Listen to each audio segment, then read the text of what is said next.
Hai semua, selamat datang ke sesi penerangan kita. Okey, kalau anda tengah ulang kaji geografi tingkatan 2, anda mesti tahu kan betapa pentingnya bab 9 ni? Hari ni kita akan sembang tentang satu topik yang sangat kritikal, iaitu pemanasan global. Kita tak akan baca buku teks je, kita akan betul-betul kupas krisis ni supaya nampak jelas dan senang nak faham. Jadi, pastikan anda fokus, jom kita mula.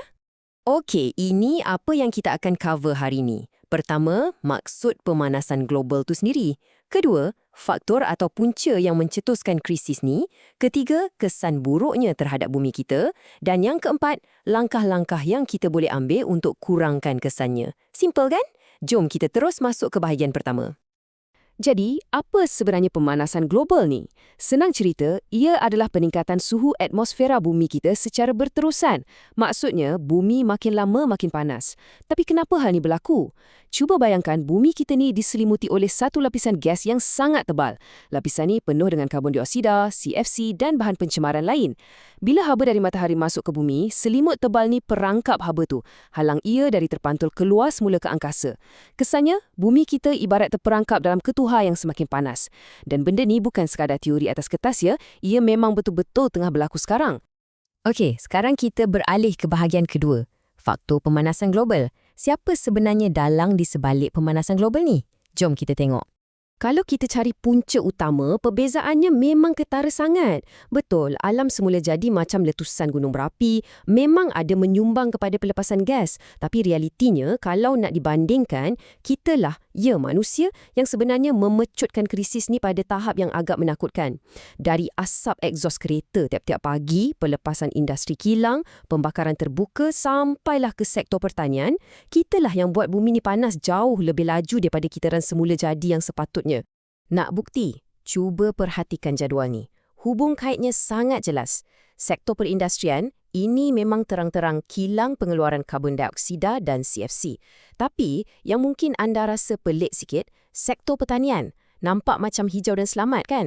Rupa-rupanya aktiviti pertanian dan penternakan ni melepaskan gas metana dan nitrus oksida. Dan gas-gas ni sangat berbahaya. Alam semula jadi macam gunung berapi pula keluarkan sulfur dioksida. Pendek kata, setiap aktiviti harian dan ekonomi kita ni ibarat menyuntik bahan kimia beracun yang sangat spesifik, terus ke udara yang kita sedut tiap-tiap hari. Bila kita bincang pasal pelepasan gas, ia bukan setakat asap kelabu biasa yang hilang ditiup angin. Pelepasan berterusan dari kilang-kilang industri berat ni ibarat paip gergasi yang mengepam gas rumah hijau ke dalam atmosfera kita tanpa henti, siang dan malam. Kerakusan sektor industri inilah antara ejen utama yang memacu pemanasan global ke tahap kritikal hari ini. Seterusnya, kita beralih ke bahagian ketiga, kesan pemanasan global. Peningkatan suhu ni bukan sekadar bermaksud cuaca terasa lebih panas, tapi kerosakannya jauh lebih dahsyat. Salah satu impak yang paling menakutkan dan paling pantas kita rasa adalah perubahan cuaca yang ekstrim. Ia sangat melampau. Di satu sudut dunia, tanah jadi kering kontang, merekah sebab kemarau panjang berminggu-minggu tanpa setitis hujan. Tapi di sudut yang lain pula, kitaran cuaca yang gila ni membawa hujan yang sangat lebat sampai mencetuskan banjir yang menenggelamkan bandar. Contohnya, tragedi banjir besar di Pakistan pada tahun 2010 yang menjejaskan 20 juta nyawa. Itu adalah contoh nyata betapa siksanya bumi kita sekarang. Dan kerosakan ni tak terhenti di situ je. Bongkah ais di kawasan kutub sedang cair dengan mendadak buatkan paras air laut naik dengan pantas. Kesannya, kawasan daratan yang rendah berisiko tenggelam. Habitat haiwan dan tumbuhan turut musnah. Yang lebih merisaukan, ia turut mengancam nyawa dan kesihatan anda sendiri. Pendedahan kepada sinaran UV yang terik akan meningkatkan risiko katarak mata dan kanser kulit. Udara pula jadi terlampau kering, sekaligus buatkan jeribu lebih mudah memburukkan lagi udara kita. 135. Ini bukan sebarang nombor tahu. Ini adalah jumlah nyawa yang terkorban di India pada April 2016. Bayangkan, mereka meninggal dunia semata-mata akibat strok haba gelombang panas yang melampau. Nyawa manusia melayang berpunca dari krisis ini. Kita memang tak boleh pejam mata lagi. Isunya dah terlalu serius. Tapi tunggu, jangan mengalah dulu. Berita baiknya, masih ada jalan keluar. Mari kita masuk ke bahagian terakhir. Langkah untuk mengurangkan kesan pemanasan global ni. Isu sebesar ni memang perlukan kerjasama seluruh dunia. Pemimpin dari pelbagai negara dah lama merangka plan untuk halang krisis ni. Seawal tahun 1992, sidang kemuncak bumi berlangsung di Rio. 5 tahun lepas tu, pada 1997, protokol Kyoto dicapai untuk hadkan pelepasan gas. Dan yang paling ketara, persidangan Paris pada 2015 yang berjaya menyatukan masyarakat antarabangsa. Mesej di sebalik semua ni amat jelas. Tak ada satu pun negara kat dunia ni yang boleh selesaikan masalah iklim secara bersendirian. Semua kena bertindak. Daripada persidangan-persidangan gergasi tadi, ia sebenarnya diterjemahkan kepada 4 langkah praktikal yang boleh dilaksana di peringkat tempatan. Pertama, laksanakan amalan 5R dan kitar semula.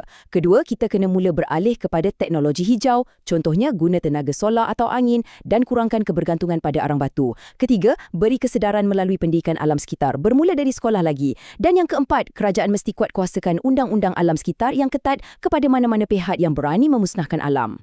Tapi kan, perubahan yang paling berkesan sebenarnya bermula di rumah anda sendiri. Apa yang kita boleh buat? Mula tanam pokok di kawasan rumah. Kalau nak ke mana-mana, cuba guna pengangkutan awam atau kongsi kereta.